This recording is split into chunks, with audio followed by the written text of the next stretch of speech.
వస్తామా? అన్నయ్య, చెప్పా. నీ పనులన్నీ ఆపుకొని నన్ను పిక్ చేసుకోవడానికి రావాల్సిన అవసరం ఏం లేదులే అన్నయ్య. డ్యూటీ అవ్వగానే నేనే షేర్ ఆటోలో వచ్చేస్తా. నాకేం భయం లేదులే అన్నయ్య. సరేమా.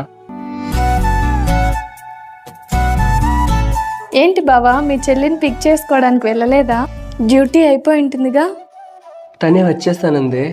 తనకుండే ధైర్యం తనకుండొచ్చు బావా, మనకుండే భయం మనకుంటుంది కదా. బయట అమ్మాయిల మీద జరిగే అరాచకాలు చూస్తుంటే భయమేస్తుంది బావా. అయినా ఏదో అనర్థం జరిగిన తర్వాత బాధపడడం కంటే ముందే జాగ్రత్తగా ఉండటం మంచిది కదా. నువ్వు చెప్పింది కూడా కరెక్టే.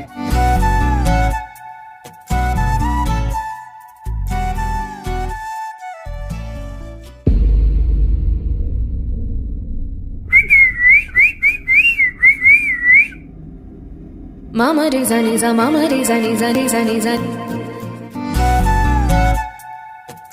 ఏంటన్నయ్య మళ్ళీ వచ్చావు? నేనే షేర్ ఆటోకి వచ్చేస్తానని చెప్పాను కదా. నాకేం భయం లేదన్నయ్య. నీకుండే ధైర్యం నీకుంటుంది, నాకుండే భయం నాకుంటుందమ్మా. అయినా ప్రతి అన్నయ్యకు చెల్లంటే బరువు కాదమ్మా, తనొక బాధ్యత.